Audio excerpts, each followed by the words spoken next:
Assalamualaikum warahmatullahi wabarakatuh. Perkenalkan, nama saya Bilqis Anastalib dari kelas 5B Ilmu Pemerintahan. Video kali ini saya tujukan untuk memenuhi tugas tengah semester mata kuliah Tata Kelola Sumber Daya Manusia Pemerintahan. Ada 5 soal yang akan saya jawab dalam video ini. Soal yang pertama adalah jelaskan apa yang dimaksud dengan tata kelola sumber daya manusia pemerintahan dan mengapa penting untuk melakukan penataan atas sumber daya manusia pemerintahan. Nah, jawaban dari saya, tata kelola sumber daya manusia pemerintahan merupakan cara atau strategi dalam meningkatkan kualitas dari sumber daya manusia, atau dalam hal ini adalah pegawai atau birokrat atau aparatur yang bekerja di dalam institusi atau lembaga pemerintahan. Nah, ada 4 fungsi manajemen sumber daya manusia. Yang pertama itu ada fungsi planning, organizing, fungsi leading, dan juga fungsi controlling. Nah, di dalam keempat fungsi tersebut, ini dilakukan demi mencapai tujuan dan juga cita-cita dari birokrasi tersebut atau birokrasi pemerintahan. Kualitas sumber daya manusia di birokrasi pemerintahan perlu untuk selalu ditingkatkan melalui strategi manajemen yang dilakukan secara terstruktur, sistematis, dan juga komprehensif. Manajemen dari sumber daya manusia pegawai pemerintahan merupakan suatu langkah maju dalam mewujudkan birokrasi pemerintahan yang baik dan bersih, dan juga sebagai perwujudan dari reformasi birokrasi dan good governance. Hal inilah mengapa penting melakukan penataan sumber daya. Selain untuk mewujudkan reformasi tata kelola sumber daya manusia pemerintahan, juga akan menjadi muka bagaimana baik buruknya pelayanan yang diberikan pemerintah sebagai kewajiban dari pemberian kebutuhan dasar bagi warga negara. Pertanyaan kedua mengenai jelaskan perbedaan penataan organisasi di sektor pemerintah dan sektor swasta, kemudian sampaikan analisis apakah perbedaan tersebut membawa pengaruh terhadap pengelolaan sumber daya manusia di sektor masing-masing.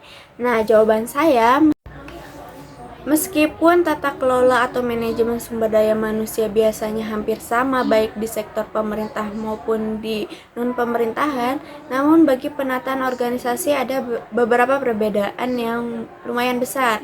Karena biasanya sektor swasta ini berdasarkan profit oriented. Seperti di sektor private, mereka ini berusaha untuk memenuhi selera individu pelanggan. Hal ini terjadi karena mereka memiliki target customer-nya tersendiri, berbeda dengan sektor publik yang berdasarkan tuntutan dari masyarakat yang sifatnya ini kolektif.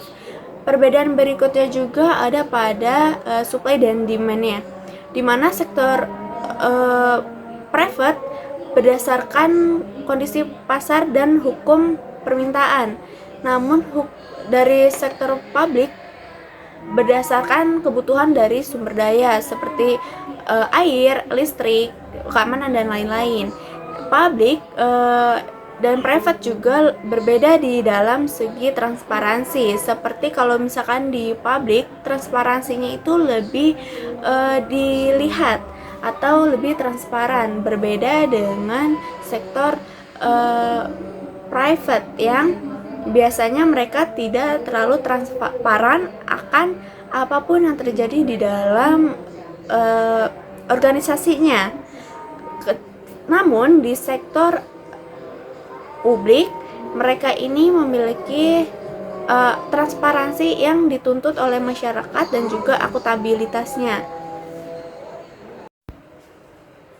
Lalu tujuan dari organisasinya juga berbeda, di mana sektor private ini berdasarkan kepuasan pelanggan dan sektor publik bertujuan untuk menciptakan keadilan dan juga kesejahteraan sosial.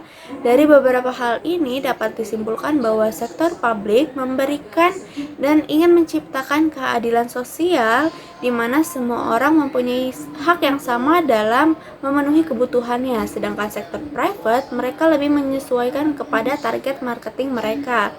Nah, pertanyaan berikutnya yang ditanyakan adalah apakah perbedaan tersebut akan berpengaruh atau tidak? Menurut saya ini akan berpengaruh. Di situasi sekarang di Indonesia ini lebih banyak masyarakat yang beranggapan bahwa tata kelola swasta ini lebih baik daripada pemerintahan atau sektor publik karena aspek yang dipertahankan oleh swasta berdasarkan profit oriented. Oleh karena itu, manajemen sumber daya manusianya lebih diperhatikan untuk mempertahankan target pasarnya. Dari segi pemberi pelayanan, fasilitas, efektivitas, memang swasta ini lebih baik. Sedangkan untuk tata kelola pemerintahan memang masih banyak sekali ditemukan kekurangan dan juga keluhan dari masyarakat mengenai sumber daya manusianya. Namun bukan berarti setiap pelayanan yang diberikan pemerintah selalu berada di bawah sektor private atau swasta. Namun, memang demikian yang terjadi di Indonesia saat ini. Hal ini juga terjadi karena tuntutan yang diberikan oleh sektor private lebih ketat terhadap pegawainya. Oleh karena itu, mereka lebih memperhatikan kualitas dan kuantitas pekerjaan mereka supaya pelanggan atau masyarakat ini akan balik lagi ke mereka. Berbeda dengan sektor pemerintah, masyarakat tidak mempunyai pilihan untuk mau kembali ke pelayanan, mengambil pelayanan di sektor pemerintah atau tidak, karena memang itu kebutuhan dasar masyarakat dan memang kita harus mendatangi sektor pemerintahan untuk beberapa hal seperti akte, masalah administrasi. Kita tidak bisa datang ke sektor private yang sifatnya lebih bagus atau pelayanannya lebih bagus, seperti itu. Lalu soal nomor 3, jelaskan perbedaan pandangan paradigma OPA, NPM, dan NPS dalam melihat pengelolaan aparatur sipil negara atau birokrat. Nah, perbedaan dari OPA, NPM, dan juga NPS, yang pertama ada OPA. Di dalam OPA, pelayanan publik berasal dari pemerintah, lalu memiliki tujuan melaksanakan kebijakan dan juga pemberian pelayanan, di mana dalam pelaksanaannya ini dilakukan dengan netral, profesional, dan juga lurus mengarah kepada tujuan yang telah ditetapkan. Nah, pemerintah memberikan perhatian langsung dalam pelayanan yang dilakukan institusi yang berwenang. Pusat kekuasaannya dan tanggung jawab pelayanan publik berada pada pemerintah. Dalam keterlibatan masyarakat ini terbatas. Lalu organisasi publik juga beroperasi sebagai sistem yang tertutup. Lalu pada NPM, pemerintah bertindak sebagai regulator. Pemerintah menyediakan lingkungan yang kompetitif. Perspektif administrasi NPM menggunakan pendekatan sektor swasta dan pendekatan sektor bisnis pada publik. Setiap individu mempunyai haknya sendiri untuk menentukan apa yang menjadi kebutuhan dan juga kepentingannya. Pemerintah bukanlah satu-satunya kekuasaan yang menentukan kepentingan publik. Untuk NPS, menurut NPS, lebih baik memenuhi kepentingan umum daripada mengendalikan masyarakat. NPS memandang warga negara mempunyai hak dan kewajiban publik yang sama. Nilai-nilai kebersamaan lebih penting daripada kepentingan individu. Lalu ada perbedaan pada respon kepada siapa pegawai negeri melakukan pelayanan publik yang diberikan. Yang pertama OPA, masyarakat ini adalah pengikut. Masyarakat merupakan objek dari pelayanan publik. Masyarakat membutuhkan pemerintah dan motivasinya ini bersifat keuntungan pribadi. Lalu pada NPM, masyarakat adalah customer. Birokrasi sebagai sebuah perusahaan, keberlangsungan organisasi publiknya berdasarkan kepuasan pelanggan. Dan juga mereka ini inovatif dan juga kompetitif. Lalu kepada NPA, merespon kepada masyarakat bukan pada pelanggan. Nah, masyarakat ini merupakan pemegang kekuasaan yang tertinggi dan motivasinya untuk melayani masyarakat. Sedangkan tadi untuk NPM itu motivasinya untuk bisnis. Lalu pada soal nomor 4, menurut yang Anda telah pelajari, jelaskan perubahan pasal apa saja yang bisa kita temukan di dalam rancangan Undang-Undang ASN tahun 2023. Nah, sebenarnya ada banyak perubahan, penambahan, dan juga penghapusan pasal di dalam rancangan Undang-Undang ASN 2023 ini. Namun ada beberapa yang menarik perhatian seperti ketentuan pasal 99 yang dihapus. Nah, yang isinya ini tentang P3K tidak dapat diangkat secara otomatis menjadi PNS.